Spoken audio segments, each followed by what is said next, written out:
Olá, bom final de tarde para todos e todas. Hoje, na coluna, vamos tratar da explosão da Guerra do Contestado a partir do Irani. Num primeiro momento, o monge José Maria e alguns caboclos saíram, né, lá do interior de Curitibanos, depois da festa do Senhor Bom Jesus, e atravessam o Rio do Peixe e chegam até o Faxinal do Irani. Há uma repercussão muito grande, sobretudo alguns coronéis da região disparam telegramas que chegam até o governo do Paraná, que considerava aquele território, né, como território seu mesmo, que a Suprema Corte de Justiça já havia definido numerosas vezes que era um território catarinense. Então, o governo do Paraná, né, fica sabendo da existência de um bando, como ficou noticiado pelo jornal O Dia, de 15 de outubro de 1912, um bando armado chefiado, né, pelo monge José Maria, nas proximidades de Palmas. Palmas é uma cidade considerada paranaense naquele momento. Então, o governo, né, paranaense, do Carlos Cavalcante, determinou que o João Galberto, capitão-comandante do Regimento de Segurança do Estado, se dirigisse imediatamente para a região de Palmas, né? E ele deveria levar, e levou, né, 300 homens municiados com 30 mil cartuchos de carabinas, 3.500 para mosquetões e 10 mil para a metralhadora Maxi, a famosa metralhadora do combate do Irani. Isso foi publicado, inclusive, no jornal A República, né, de 14 de outubro de 1912. Então, o João Galberto ele partiu de Curitiba com ordem de dissolver, né, tal ajuntamento. Inclusive, ele levou cordas, porque o objetivo era prender a dita horda, né, inclusive o monge José Maria, e desfilar com ele, preso, amarrado em corda, pelas ruas de Curitiba, como grande troféu paranaense, no circo montado, né, pela luta, pela manutenção ou pela aquisição daquele território enquanto seu.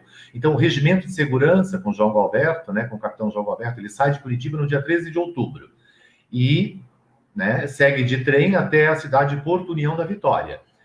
E para o embarque, né, é feito um grande desfile pela cidade, ou seja, uma coisa napoleônica, porque havia todo um interesse da mídia, dos políticos curitibanos, da maçonaria, né, paranaense e curitibana, e isso faz com que uma pequena multidão vá para as ruas, né, para acompanhar a viagem, né, do capitão João Galberto para o Contestado.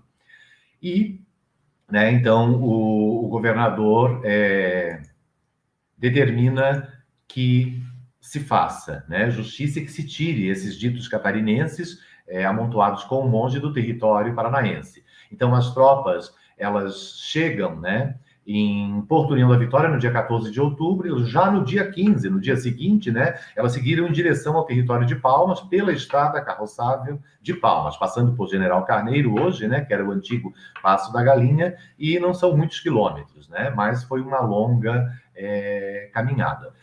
E lá, em Palmas, o coronel Domingos Soares, coronel daqueles coronéis evidentemente latifundiários, né, que é líder político e superintendente daquele município, ele organizou uma milícia para auxiliar as tropas estaduais, ou seja, além dos 300 homens levados pelo capitão João Galberto, ainda o coronel Domingos Soares contrata uma milícia, né, composta por mais de 200 homens armados e prontos para defender a cidade daquilo que a mídia já estava chamando de bandidos catarinenses que haviam invadido o território do Paraná. Depois de mais ou menos uns 4 dias de marcha, né, por volta de 17 de outubro de 1912, o João Galberto informou, né, aos seus superiores sua chegada na região de Palmas e que na entrada do campus, né, dos campos de Palmas, estaria instalando o seu acampamento. Nesse momento, né, o monge estaria cercado, inquestionavelmente, né, por 300 soldados do Regimento de Segurança do Paraná e mais as milícias contratadas pelo coronel. E, cercado, né, João Galberto e o próprio governo do Paraná entram em contato com o Rio Grande do Sul e Santa Catarina, né, para impedir que o monge, com seus seguidores, cruzem o Rio Uruguai e avancem, né, ou fujam para o Rio Grande do Sul, certo? Então, havia uma tentativa de evitar uma fuga do monge e dos seus seguidores. O objetivo, de fato, era caçar, né, o monge José Maria e também os caboclos e caboclas que com ele foram do Taquarussu do Bom Sucesso até o Faxinal do Irani. E as estações da Estrada de Ferro São Paulo-Rio Grande, né, elas estavam guarnecidas por forças federais e que impossibilitava também o embarque do monge, né, para sair da região. Na realidade, havia um grande cerco ao monge José Maria. O jornal A República publicou que a defesa das instituições republicanas ameaçadas por esse monge, de quem se fala, seja, né, na defesa da segurança das populações do sul, do sudoeste, não é? Do sul do Brasil ou sudoeste do Paraná hoje, mais oeste de Santa Catarina, era fundamental, ou seja, a mídia estava construindo uma série de notícias que permitiam, né, com que a população fosse também favorável à prisão do monge José Maria.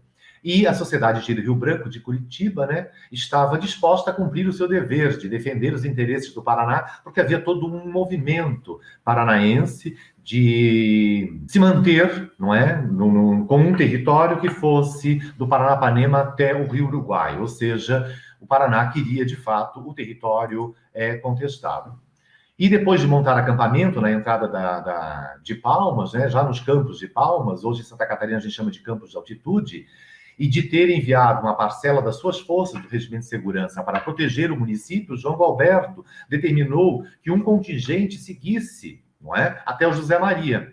Sob o comando do tenente Bussi, né, acompanhado do coronel Soares, ocorreu o primeiro encontro entre as tropas oficiais e os emissários de José Maria no início da tarde do dia 18 de outubro de 1912, portanto, poucos dias antes do combate do Irani. Então, foi enviada uma missão de tentativa de evitar o confronto, né?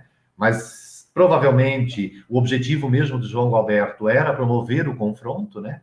Mas faz parte da própria historiografia do contestado esses elementos. E os enviados do monge, né, que vinham com o intuito de conferenciar com o coronel Soares, porque eles mantinham uma relação mais próxima com o coronel regional do que com o João Galberto, que era um estranho vindo de Curitiba, certo? O pernambucano João Galberto é um dos primeiros grandes heróis paranaenses, né? E uma vez que este, né, normalmente mantinha um bom relacionamento com a população, ou seja, o coronel Soares, ele tinha uma boa relação com o povo caboclo que habitava as cercanias de Palmas. E os emissários do monge eram o João Júlio Farrapo e o João da Costa Varela, né?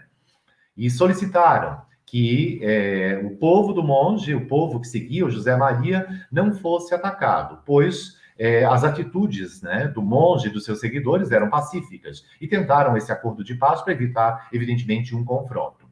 E desta conferência de paz, que acabou sendo mediada pelo coronel Soares e seus emissários, e os emissários do monge, né, tudo indica que o João Galberto foi procurado, né, para ficar a par dos novos fatos. Ou seja, o João Galberto estava à espreita dessa conferência de paz entre o coronel Soares e os emissários do monge João Maria, certo? Mas o comando, né, de ataque do João Galberto, ele estava a 15 quilômetros já do Faxinal do Irani.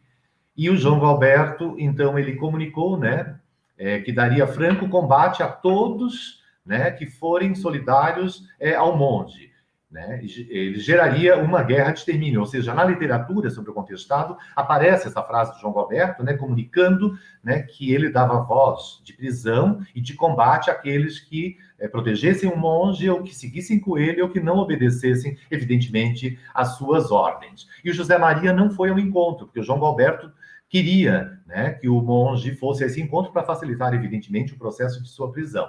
E as tentativas de paz acabaram falhando.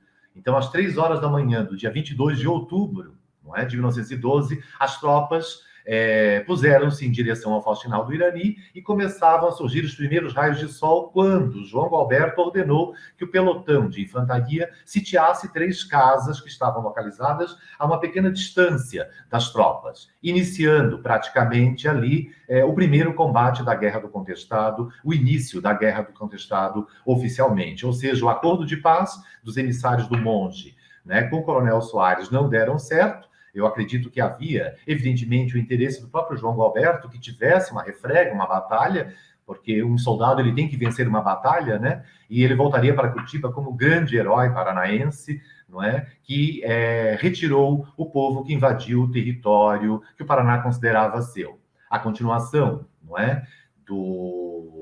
desse episódio, depois que as tropas paranaenses confiscam 3 casas, né, para montar o seu QG já lá no faxinal do Irani, a gente vê no próximo encontro. Boa noite e até a próxima, se São João Maria quiser.